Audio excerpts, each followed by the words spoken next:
आज के कार्यक्रम में मंच पर उपस्थित प्रमुख सचिव गृह जम्मू कश्मीर श्री चंद्रशेखर भारती जी, श्री मनदीप भंडारी जी, Shri M Raju ji, IGP Kashmir Shri VK वर्दी जी, डीसी श्रीनगर श्री अक्षय लावरू जी, एसएसपी श्रीनगर श्री जीवी संदीप चक्रवर्ती जी, जम्मू कश्मीर प्रशासन के हमारे अन्य सभी अधिकारीगण, श्री वजाहत फारूक भट्ट, सेव यूथ से फ्यूचर फाउंडेशन और उनके सभी साथी, सभागार में आज नियुक्ति पत्र अपॉइंटमेंट लेटर पाने वाले सभी भाइयों बहनों और मित्रों, मैं सबसे पहले जो लोग टेरर विक्टिम के शिकार हुए ऐसे सभी लोगों को श्रद्धांजलि अर्पित करता हूँ। अभी आपके समक्ष लगभग 50 लोगों को अपॉइंटमेंट लेटर दिए गए हैं, जिसमें जैसा डीसी श्रीनगर ने बताया काफी लोग उसमें ऐसे हैं जिनके परिजनों को आतंकवादियों ने आतंकी हिंसा का शिकार बनाया था, और बाकी कुछ ऐसे लोग हैं जो लंबे समय से इंतजार कर रहे थे। आज उनका इंतजार समाप्त हुआ है। मैं अपॉइंटमेंट लेटर पाने वाले सभी देवी और सज्जनों को हृदय से आज उनकी नियुक्ति के लिए बधाई भी देता हूँ। मुझे लगता है कि आज का दिन जम्मू कश्मीर के प्रशासन के लिए कैलेंडर का कोई साधारण दिन नहीं है। टेरर विक्टिम फैमिलीज और सेवा के दौरान जो लोग दिवंगत हो गए और सरकारी कर्मचारी थे, गवर्नमेंट एम्प्लॉय थे, के आश्रितों को रोजगार प्रदान करके उनके जीवन में उम्मीद की एक नई किरण जलाने का काम प्रशासन के सहयोग से हुआ है, और मुझे लगता है कि इसके कारण उनके जीवन को फिर से संभालने का एक अच्छा सुनहरा अवसर मिलेगा। शासन व्यवस्था के लिए तथा व्यक्तिगत रूप से मेरे लिए भी ये क्षण मानवीय पलों में से एक बड़ा महत्वपूर्ण पल है। पिछले वर्ष से अन्याय के साये को समाप्त करके इंसाफ की एक नई सुबह टेरर विक्टिम फैमिलीज के दरवाजे तक पहुंचाने में हम और हमारा प्रशासन सफल हो सका। कई दशकों से आतंकवादियों की गोली के शिकार हमारे अनेक गरीब कमजोर भाई बहन इंसाफ की उम्मीद लंबे समय से पाले हुए थे।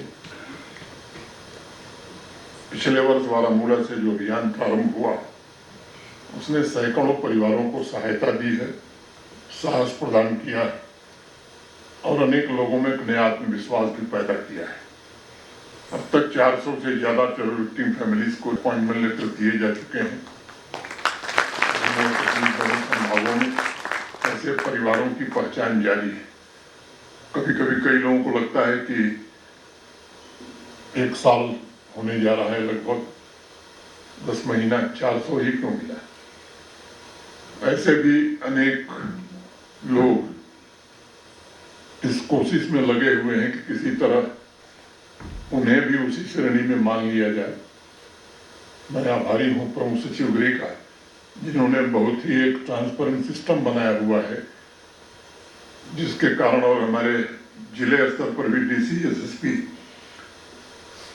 एक एप्लीकेशन की बारीकी से जांच करके इस प्रक्रिया को आगे बढ़ाते हैं, क्योंकि ये बात सबको समझनी चाहिए कि वाजिब जेन्युइन अपॉइंटमेंट लेटर 400 दिए गए हैं, उसकी चर्चा होती है, लेकिन अगर एक गलत नियुक्त अपॉइंटमेंट लेटर मिला तो उसकी चर्चा यही नहीं पूरे देश में उससे ज्यादा होगी। तो इसका ध्यान बराबर रखा जा रहा है। कश्मीरी में एक कहावत है, इंसाफ छे न सुई लफ्ज इम कागजास पयट लिखान, इंसाफ छे सुई उजाला इम अंधेरी दिलन मंज गास करान। ये सच है कि इंसाफ केवल कागजों पर लिखे हुए अल्फाज नहीं, बल्कि इंसाफ एक ऐसा उजाला है जो आवाम के दिलों के अंधेरों को दूर करके उम्मीद की नई किरण जलाता है। पिछले वर्ष इसी भावना से पूरी शिद्दत के साथ दुख और तकलीफ से भरे टेरर विक्टिम फैमिलीज और ऐसे लोग भी जिनके परिजन सरकारी सेवा में थे, वो भी लंबे समय से इंतजार कर रहे थे। उन्हें गले लगाकर ये कहा गया कि जम्मू कश्मीर प्रशासन और भारत सरकार आपको भूली नहीं है और हम जीवन में आपको कभी अकेला नहीं छोड़ेंगे। नियुक्ति पत्र सौंपने का यह सिलसिला तब तक चलता रहेगा जब तक इंसाफ का इंतजार कर रहे आखिरी परिवार तक जम्मू कश्मीर प्रशासन नहीं पहुंच पाता। मैं जानता हूं कि जिस गरिमा और धैर्य के साथ आतंकवाद पीड़ित परिवारों ने अपने प्रियजनों को खोने की पीड़ा सहन की है, उसकी कल्पना भी कुछ लोग नहीं कर सकते। वो बड़ी कठिन है। हर एक सामान्य परिवार की ख्वाहिश होती है कि उसका जीवन स्नेह और सपनों से भरा हो, लेकिन जम्मू कश्मीर में 90 के दशक से हमारे पड़ोसी मुल्क और उस इकोसिस्टम के द्वारा प्रायोजित आतंकवाद ने हजारों निर्दोष परिवारों की स्थिरता, उनका विश्वास, उनका भविष्य, उनके सपने छीन लिए। मैं मानता हूं कि टेरर विक्टिम फैमिलीज को इंसाफ दिलाने के अभियान द्वारा जम्मू कश्मीर प्रशासन ने ऐसे परिवारों को उनका भविष्य वापस सौंपने का एक गुरुतर दायित्व का निर्वहन किया है। एक बड़े मशहूर शायर हुए हिंदी में दुष्यंत कुमार, उनकी दो पंक्तियां मुझे ध्यान में आ रही हैं कि हो गई है पीर परवसी, पिघलनी चाहिए, इस हिमालय से कोई गंगा निकलनी चाहिए। मैं मानता हूं कि जम्मू कश्मीर में इंसाफ की यह गंगा वितस्ता के दर्द को समझकर अनेक लोगों के आंसू पोंछने का काम कर रही है और इसलिए मैं इसे केवल प्रशासनिक कर्तव्य नहीं बल्कि हम सबका सामूहिक नैतिक दायित्व भी मानता हूं। मुझे याद है गत वर्ष अमरनाथ यात्रा शुरू होने वाली थी। अनंतनाग में मैं कई टेरर विक्टिम फैमिली से मिला था और उनके आश्रितों, निकटतम संबंधियों को फिर से रिहेबिलिटेट करने का भरोसा दिया था। तब से ये केवल एक प्रशासनिक प्रक्रिया नहीं है, वह केवल कागजों पर हस्ताक्षर करने, फाइलों को आगे बढ़ाने या कुछ सरकारी पदों को भरने का विषय नहीं है। उसके पीछे इंसाफ की एक गहरी भावना है। सालों से आतंकवाद के शिकार ऐसे परिवार सिर्फ संवेदना के सहारे जीवन काट रहे थे। इस पूरी प्रक्रिया प्रोसेस के पीछे एक लक्ष्य हम सबका है और हमने सुनिश्चित करना था कि कोई भी आतंकवाद पीड़ित परिवार उपेक्षा की दरारों में गिरकर आवाम और प्रशासन की नज़रों से दूर न हो। इसलिए मैं इन नियुक्ति पत्र को, अपॉइंटमेंट लेटर्स को दया और उपकार के रूप में नहीं देखता हूँ, बल्कि इंसाफ है ये और आज का कार्यक्रम उसी इंसाफ का जीवंत प्रमाण है। यहाँ उपस्थित सभी परिवारों से मैं कहना चाहता हूँ कि आपकी पीड़ा और लंबे इंतजार की वजह से आपको जो तकलीफ हुई है उसको हम सब बखूबी महसूस करते हैं, समझते हैं।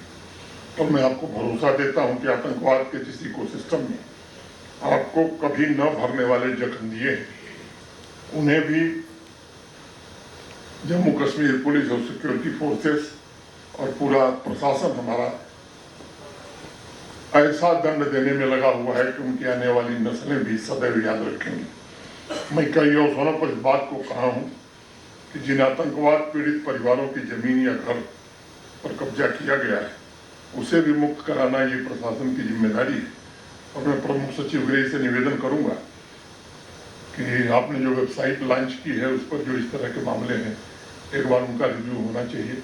फिर हम सब बैठ करके उसमें क्या कार्रवाई हुई है, किस मामले में जांच कहाँ तक पहुँची, कौन सा मामला कहाँ है, एक बार आप 10 दिन में इसका रिव्यू कर लें तो फिर इसको भी आगे बढ़ाया जाएगा। मैं जानता हूँ कि कई ऐसे टेरर विक्टिम फैमिलीज में लोग अभी भी हैं 13 साल की उम्र में, 12 साल की उम्र में आतंकवादियों ने उनकी हत्या कर दी। अब उनका कोई निकट परिजन नहीं है, लेकिन जो उनके परिवार में लोग हैं वो भी काफ़ी तकलीफ से गुजर रहे हैं। ऐसे कई लोगों को मैं जानता हूँ, जिनकी आंख की रोशनी चली गई आतंकवादियों की गोली के कारण। अनेक ऐसे लोग हैं जो पूरी तरह अपंग हो गए। ऐसे अनेक परिवारों की एक विस्तृत सूची हमारे सहयोगियों ने बना करके मुझे सौंपी है। आज के कार्यक्रम के बाद उन्हें कैसे रिहेबिलिटेट करना है, इस पर क्या किया जा सकता है, प्रशासन के अपने वरिष्ठ सहयोगियों के साथ में चर्चा करूंगा। फिर उस मसले को भी, जैसा पिछली बार मैंने कहा था कि जिनके पास आवास नहीं है उनके आवास बनवाने का काम हम अप्रैल में प्रारंभ करेंगे। वो भी सूची तैयार है और वो काम अप्रैल महीने के अंत में हम लोग प्रारंभ करेंगे। आदरणीय प्रधानमंत्री श्रीमान नरेंद्र मोदी जी के मार्गदर्शन में पिछले 5-6 वर्षों में जितने भी इनिशिएटिव दिए गए हैं, उनका एक व्यापक उद्देश्य रहा है कि कैसे जम्मू कश्मीर का निर्माण हो सके, जो अपने अतीत की पीड़ा से परिभाषित न हो बल्कि आत्मविश्वास से भरा हुआ। 5-6 वर्षों में हम सबने भी एक ऐसे जम्मू कश्मीर को विकसित करने का प्रयास किया है जो अपनी शक्ति को अतीत के संघर्षों से नहीं बल्कि अपनी सपनों की ऊंचाई से मापने का काम कर रहा है। एक ऐसी व्यवस्था निर्मित करने का प्रयास हुआ है जो सामाजिक न्याय, गरिमा और समान अवसरों पर आधारित हो। हमारे प्रशासन के सहयोगियों से भी मैं बराबर चर्चा करता रहा कि आवाम के प्रति व्यवहार में सम्मान और गरिमा ये जब नजर आती है तो मुझे लगता है कि इसका इम्पैक्ट जमीन पर बहुत होता है। सामान्य नागरिक प्रदर्शन नहीं बल्कि परिणाम की अपेक्षा रखता है। जम्मू कश्मीर का हर नौजवान अपने अंदर अद्भुत संभावनाएं लिए चल रहा है और ये हम सबका सामूहिक दायित्व है कि उन संभावनाओं को कैसे शक्ति दी जा सके, वो संभावनाएं बुझ न सकें। हमें मिलकर के ये प्रयत्न करना होगा कि जम्मू कश्मीर का नौजवान, यहाँ की बच्चियां भविष्य को नया आकार दे सकें और जम्मू कश्मीर की सुनहरी किस्मत लिखने में पूरी तरह से कामयाब हो सकें। ये सच है कि पिछले 5-6 वर्षों में जो यात्रा है जम्मू कश्मीर की, अगर उस पर विचार आप करेंगे तो मेरी राय से सहमत होंगे कि इस वर्ष भी संघ लोक सेवा आयोग में यूनियन पब्लिक सर्विस कमीशन में भी 16 बच्चे जम्मू कश्मीर से चुने गए हैं। ये सिलसिला पिछले 4-5 वर्षों से तेज गति से आगे बढ़ रहा है। इन सब प्रयासों का परिणाम है कि शायद पहली बार जम्मू कश्मीर को रणजी ट्रॉफी में विजय हासिल हुई है लंबे समय के बाद। अनेक काम ऐसे हुए हैं, इन सब प्रयासों का ही परिणाम है कि कल भारत सरकार की ओर से एक यहाँ कार्यक्रम का आयोजन हुआ था। ट्राउट के लिए देश भर के लोग जम्मू कश्मीर की ओर निगाह लगाए हुए हैं और एक बड़े मछली पालन में कैसे गुणवत्ता लाई जा सकती है, उस दिशा में जम्मू कश्मीर प्रशासन द्वारा बनाई गई HDP केवल जम्मू कश्मीर के लिए नहीं बल्कि देश के लिए भी मार्गदर्शन का काम करने लगी है। अनेक इस तरह के काम हुए हैं और मैं बार बार कहता हूँ, किसी भी क्षेत्र का विकास केवल आर्थिक समृद्धि से नहीं बल्कि वहाँ के नागरिकों का जीवन स्तर कैसा है, इस पर निर्भर करता है। मैं फिर से प्रशासन के अपने सभी वरिष्ठ सहयोगियों के प्रति हृदय से आभार व्यक्त करता हूँ, जिन्होंने पूरी जिम्मेदारी के साथ इस काम को आगे बढ़ाया है। और कोशिशें हैं, अनेक लोग अभी भी जो ऐसे तत्व हैं वो कोशिश कर रहे हैं कि हमारी एकता को कैसे तोड़ा जाए, पंथ के हिसाब से लोगों को कैसे बांटा जाए और जम्मू कश्मीर को कैसे कमजोर किया जाए। इस बात को हमें बराबर याद रखना होगा कि सबसे पहले हम भारतवासी हैं और इस भारतवर्ष की तरक्की, इसी भारतवर्ष के अमन के लिए हम सबको जीना और मरना भी है। मुझे लगता है कि जम्मू कश्मीर निश्चित रूप से भारतवर्ष की समृद्धि के साथ जम्मू कश्मीर की समृद्धि, भारतवर्ष के विकास के साथ जम्मू कश्मीर का विकास ये जुड़ा हुआ है।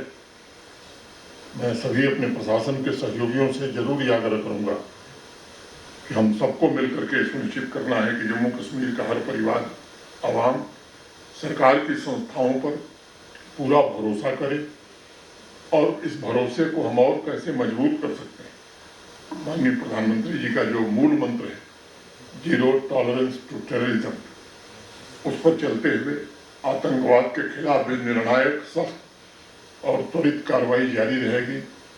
मैं इस कार्य में भी जो यहाँ सभागार में आम नागरिक उपस्थित हैं, उनसे भी मैं निवेदन करना चाहता हूँ कि इसमें आपके सहयोग की भी अपेक्षा हम रखते हैं। हमें ऐसे तत्वों का सामाजिक बहिष्कार करना होगा जो अलगाववाद और आतंकवाद के इकोसिस्टम को आज भी पाल रहे हैं।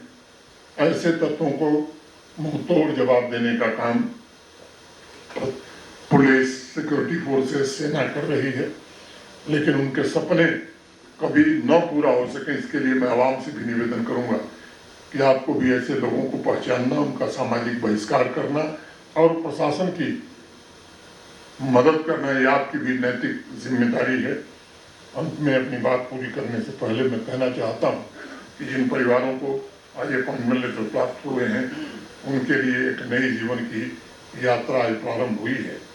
ईद से पहले ईद का ये एक तोहफा है जो जम्मू कश्मीर प्रशासन ने आपको सपोर्ट किया है। मुझे विश्वास है कि आपका जीवन भविष्य में बेहतर होगा। आप सभी नई ऊर्जा, नई ताकत से विकसित जम्मू कश्मीर और विकसित भारत के निर्माण में जुटेंगे। आप सभी को ईद की अग्रिम बधाई देते हुए, ईद मुबारक कहते हुए मैं अपनी बात पूरी करता हूँ। बहुत बहुत धन्यवाद।